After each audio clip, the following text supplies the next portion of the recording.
I'm Char, and I can't cook Greek food of any sort. We're here at Dave Gordon and Esther Brish's beautiful garden, and we're going to we're going to pick some tomatoes and cucumbers and make some Greek salad. Esther, this is a beautiful garden. Thank you so much for letting us come here and have a little tour. What can you tell me about these giant logs? Did you just pick them up and roll them over, did you? Or how did that happen? Well, my husband, Dave Gordon, who's the gardener, actually got them from Calum Lake. They're all driftwood. Oh, yeah. And so he had to rent a big, long trailer and go with his chainsaw and buck them up and haul them into the town that way on the end of a trailer. And then he cuts them to size and then builds the steps and uses the natural shapes to form the shape of the garden. So he had this vision that he was going to build this, because this is the newer part, right? This is just from last summer? It was built last summer, and it was about 10 years in the making. Wow. And just in the planning of it and the behind the scenes, trying to figure out what to put where and to follow the contours of the landscape. Oh, yeah.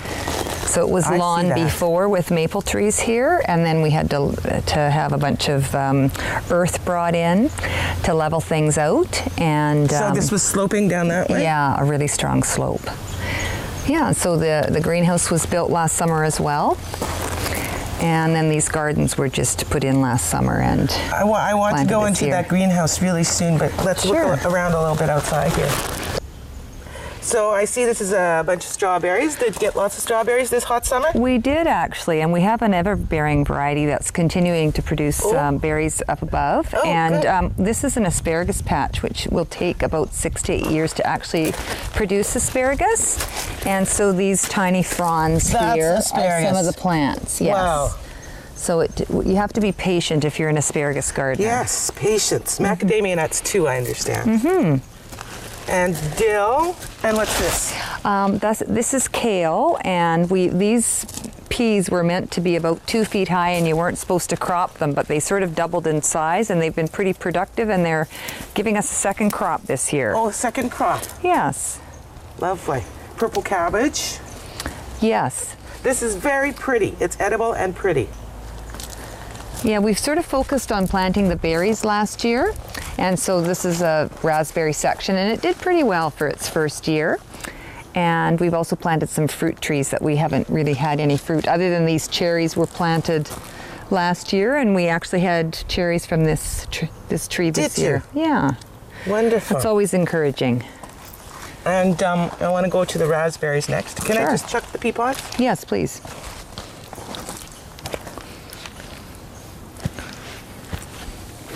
So there's still a few raspberries if you'd like to try a couple of them. Yes, please. And we've been freezing them, and then we put them on our cereal every morning. So we're kind of enjoying having berries from our own garden in is such intense our flavor. breakfast. Yeah, they're beautiful. Sort of the end of the season for these now. Right. Yeah. And what have we got here? We have sunflowers, and I'm not sure what that is. That looks cabbagey. It does. It could be broccoli that's done. It's likely that. My husband's the gardener. I'm actually the wife of the gardener and the weeder. That's sort of my job. Okay. Mm-hmm. You've done a good job with the weeding. So this is actually the first year that we've grown fruit and vegetables and berries. We mostly only had flower gardens in the front yard in the back. But because we're wanting to be able to grow a bit of our own food, we've decided to just try a few things out to see what works. We've been big supporters of the farmers market all these years and really enjoying the locally grown fruit, vegetables, and berries there. And you are sort of involved with community-supported agriculture. You picked up your friend's box the other day. And what did you get? It was a real good one. We got a dozen eggs, some local peaches, which really surprised me. Yeah, local peaches. Yes, and some blackberries, a number of varieties of peas and beans, and onion, and a beautiful garlic clove that we're going to use today. Excellent. Wonderful. To the greenhouse.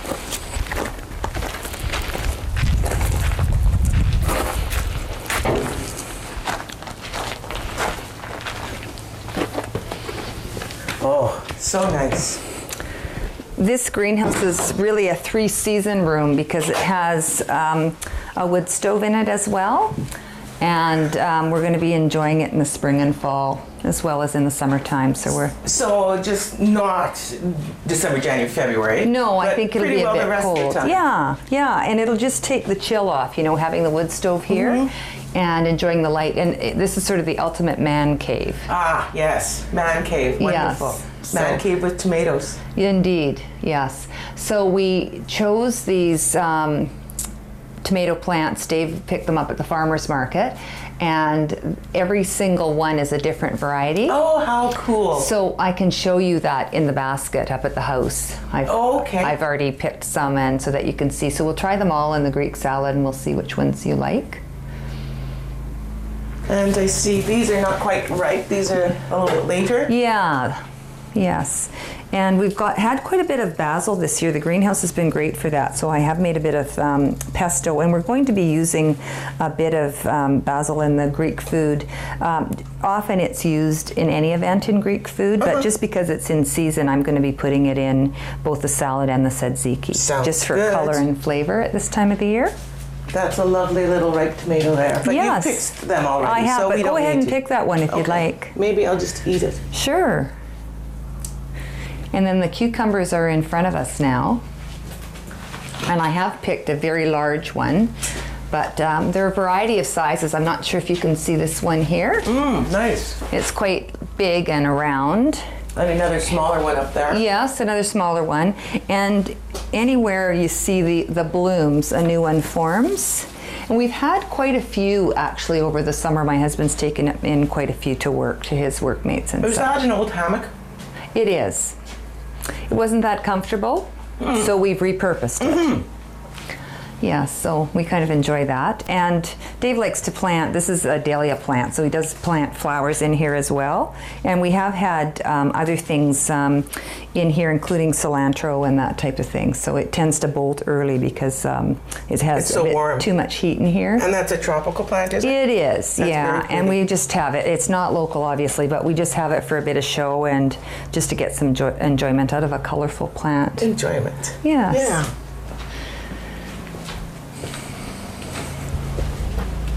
What are we going to make first, Esther? Well, today we're going to make tzatziki, which is a Greek yogurt dip with garlic and grated cucumber. And because we've got this very large 18-inch cucumber, we're going to get some mileage out of it and put it in 2 dishes. All right.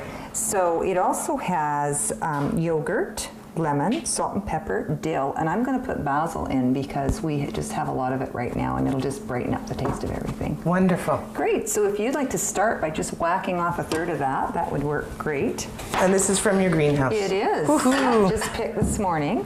And then I'm going to have you grate that. Do I need to peel it first? This is an English cucumber and I actually like the color in it, so I don't tend to peel it. So while you're doing that, I'm going to get some garlic and get started with that. Lovely. So what I'm going to get you to do then... That's nice and juicy. ...is put it in here because we're going to want some of the water that's created from the cucumber to drain out. Okay.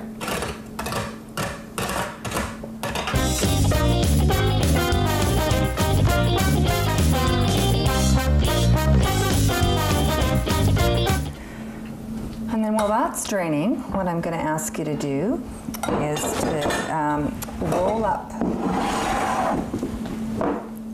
the basil. Roll it. Roll it like this. And then cut it really finely, and that's called chiffonading. Just to be I'm going fancy to schmancy here. The basil. Basil or basil? Well, whatever you choose. Okay. Tomato. Okay. Potato. Like that. Indeed. Chiffonade. You're chiffonading away.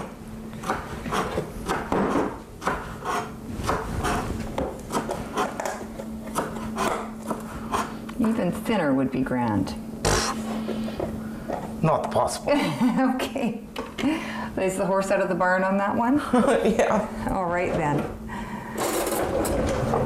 Okay, great. So then, yeah, you can just kind of fluff it up and it does well in there. Great. Fluff it.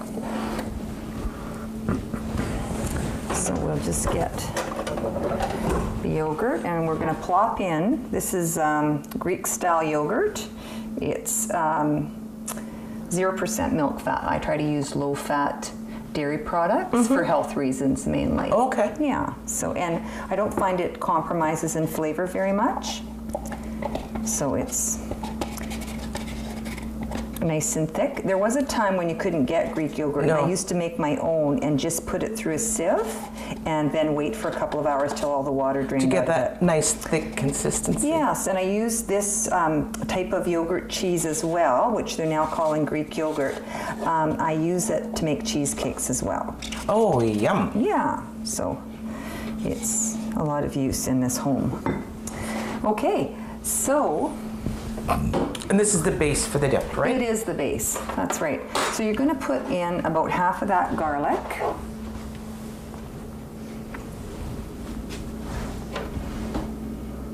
That's grand. And we're also going to put in some lemon juice. And I don't have to have a lemon juicer, but I just use a fork. And I just put the fork in, and I poke it a couple of times, and then I just squeeze. Oh, clever. That works very well. Yeah, and so we're going to put in probably about a tablespoon, and I don't do a lot of measuring, so you're going to have to take my word for the fact that that's a tablespoon. Will do. And then I'm going to use my, oops-a-daisy, we're going to put that over there. I'm going to use my whisk.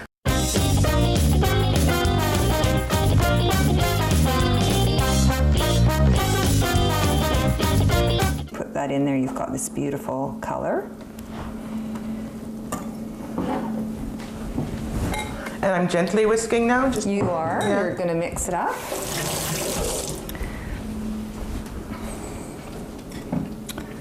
We're also going to add some salt and pepper. Anything with lemon in it sometimes needs salt to counterbalance the acidity. Oh yeah, that makes And sense. so I'm probably going to put in about 1/4 teaspoon, and then we're going to taste it and see what we think. So this is about 1/4 teaspoon. And that's all Julia Child. Yes. Yeah.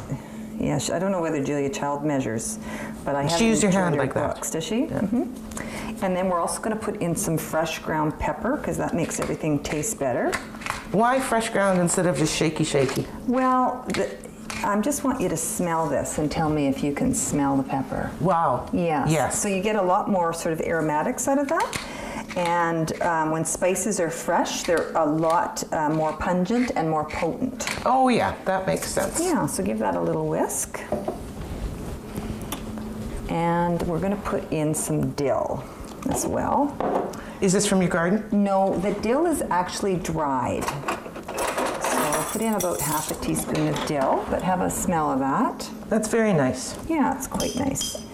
And that's 1/2 teaspoon, but heaped, so it's probably more like 3/4 teaspoon. That is looking pretty. We're just going to bung that together. Bung. Yeah, give it a quick stir. Then I'm going to get a spoon, and you can tell me whether you think that the seasoning needs a little of anything But else. how would I know?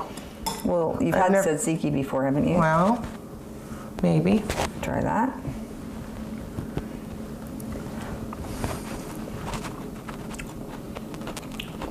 That tastes absolutely wonderful. Needs salt. Okay, need salt.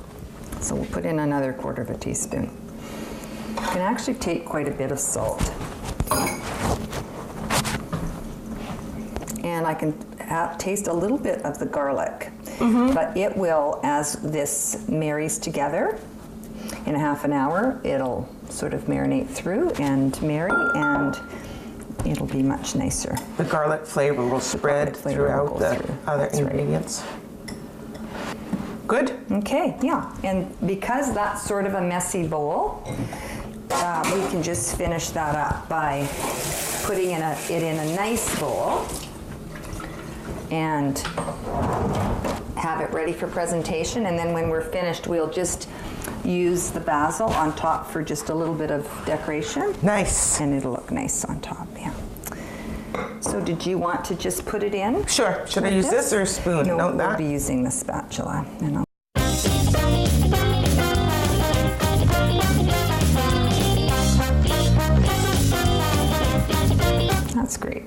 long. That's good, the way you're evening it out there. So we'll just even it out.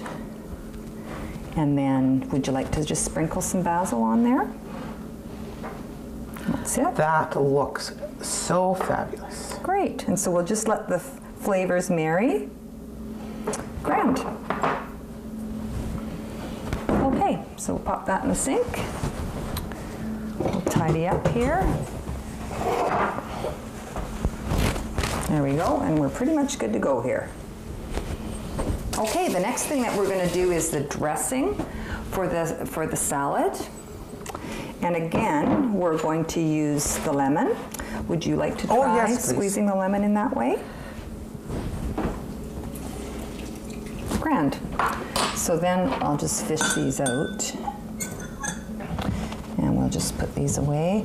And then, so we can just see on the measuring where we're at. We're at less than a quarter. So we're going to just put it up to about here. So 1 part vinegar or lemon juice, 2 parts oil, is that what you're saying? Yeah.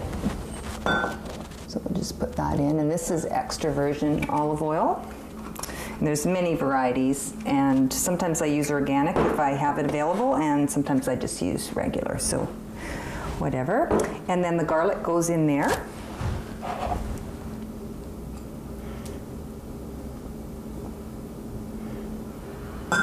And this is the dressing for the Greek salad? It is. Okay. Yeah. So we've got the garlic, we've got the lemon, the olive oil, and we're going to put in some salt and pepper. May I whisk? You may whisk, yeah. And that often takes, again, a fair amount of salt because you're trying to offset the lemon. The lemon.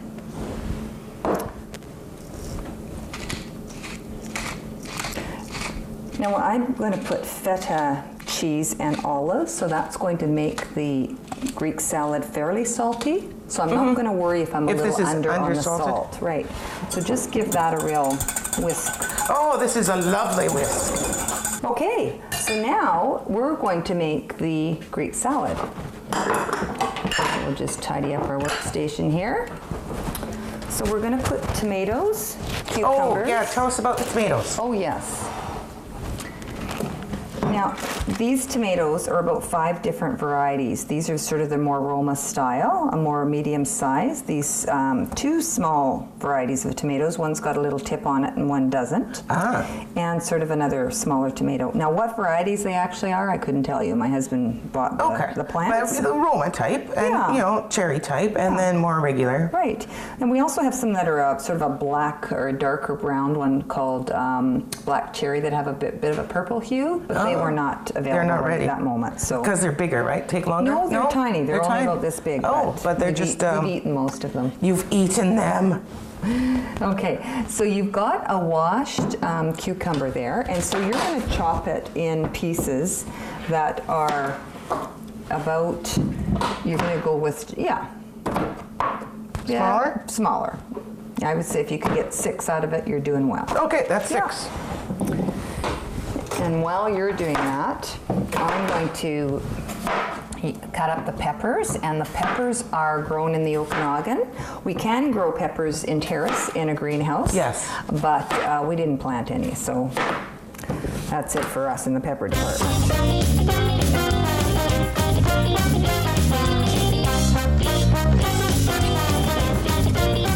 Great. Now, probably that's good. We'll just leave that little tip there at the end. Yeah. Okay. And then, do you want to start by chopping up some of the tomatoes? The very small cherry ones can probably just go in whole.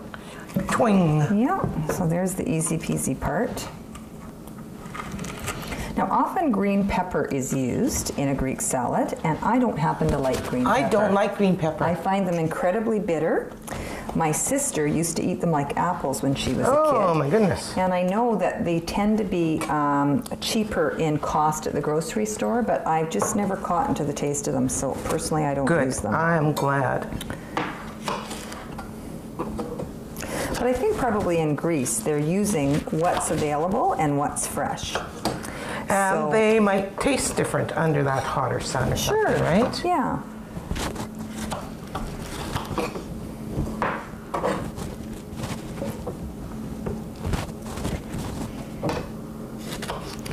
So the Roma tomato tends to be a meatier flavor. I'm going to do a taste test in a minute. Yeah, with less seeds.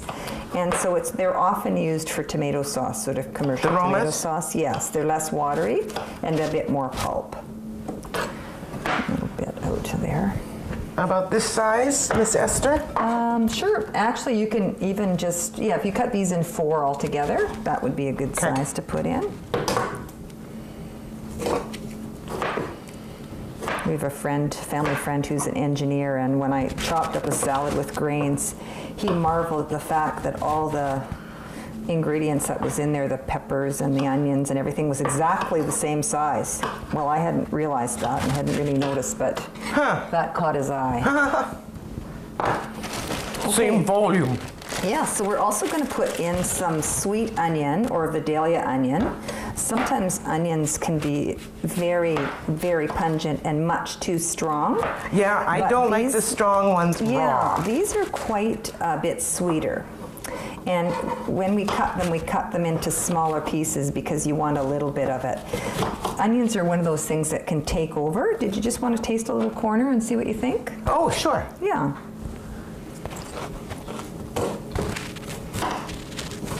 That's very sweet. It is quite sweet, isn't it? No, just a little bit of zing. Mm-hmm.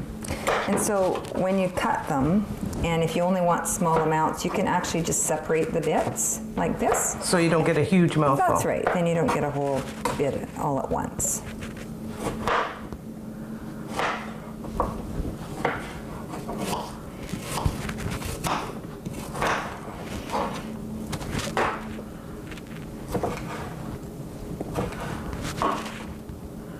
Okay, I'm going to do a little taste test here. I'm going to do the cherry. Most excellent. Most excellent. Okay, so you like the cherry. Very, very flavorful. Oh! Trying not to put my fingers in my mouth. Try that again. Yes, pop it in there, darling. Good, but not as much flavor. Mm-hmm. I'm just looking for a bigger bowl because we've sort of... Cherry tomato wins. Does it? Yeah. Have you tried the bigger ones yet? Yeah, that's one of those there. Okay. One of the Roma? No, one of those. Oh, okay. The big ones. And then immediate comparison. Oh, I really like that.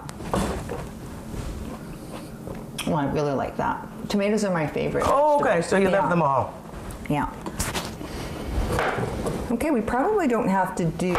Is that enough tomatoes? The entire thing, yeah. Okay. That's probably good enough. And I'll just pop this in the compost here. So we just have the feta cheese left, so I'm just going to get that out of the fridge. That's very handy. This encourages you to compost because it's right there. Yeah, exactly. I just realized I need a fork here.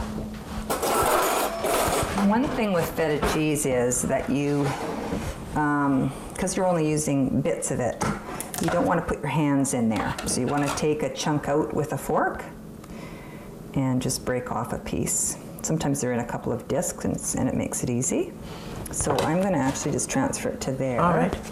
And is that the other bit? Yeah, so that's probably about good for the amount that we need for a salad this size. And we'll put that away. And sometimes people crumble it with their fingers in, and I'm actually going to toss this. I'm looking at that bowl and I'm going, you know what, that might not do it, so let me get this other one out. It's quite a bit bigger, and that way when we toss it, there'll be enough room. So do you want to pour that whole bit in here? Great. So you can see, well, that is about the right size, isn't it? Okay. Great. And then I've got a spoon here that we can toss it with. And just toss it a bit. And then I'm just going to put the dressing on. And you can see we're not kind of overdoing the dressing. No. Because sometimes if there's too much dressing, then it's all on the bottom of the plate, right? Oh, that's true. So then we're gonna just do this. Just kissing it drizzle gently. it over. And you can see the garlic in there, and it's sort of going. And then I'm going to ask you to give this a toss, if you would, please, while I take care of business here with the cheese.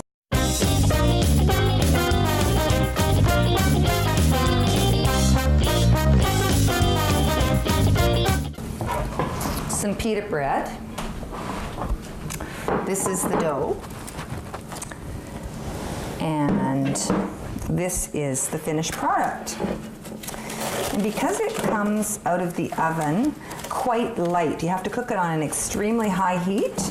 High heat? Very high heat to get it to puff up. Oh. And then, maybe you could put that there, that's great, Char, thank you.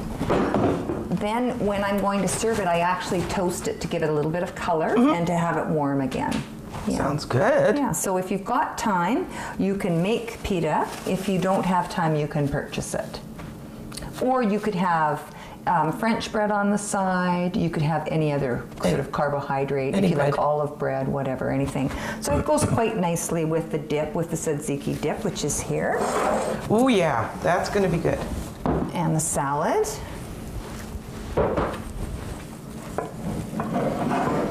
And the bread. So that makes a nice light lunch. And if you wanted to turn that into supper, you could add grilled chicken or lamb chops or marinated pork or whatever it is that you choose. So wonderful. Yeah. So very pretty. Shall we toast and serve? We can. We'll toast and serve. Exactly. Esther, this is absolutely beautiful. We have made Greek salad with cucumbers and tomatoes from your greenhouse, feta cheese. What else have we got in there? Red pepper, olives, sweet onion, and a homemade dressing. Homemade dressing that just took. And tzatziki, yes. With the basil expertly chiffonated, as I might say, and some pita bread. And what do we do next? Well, now we sample it. Excellent. See if we're any good at this. All right. Oh, and the pita is nice and warm.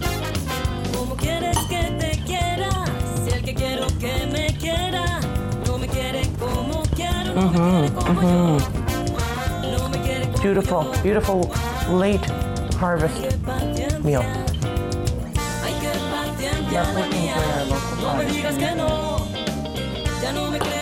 Join us next month on Char Can't Cook, only on City West Community Channel 10.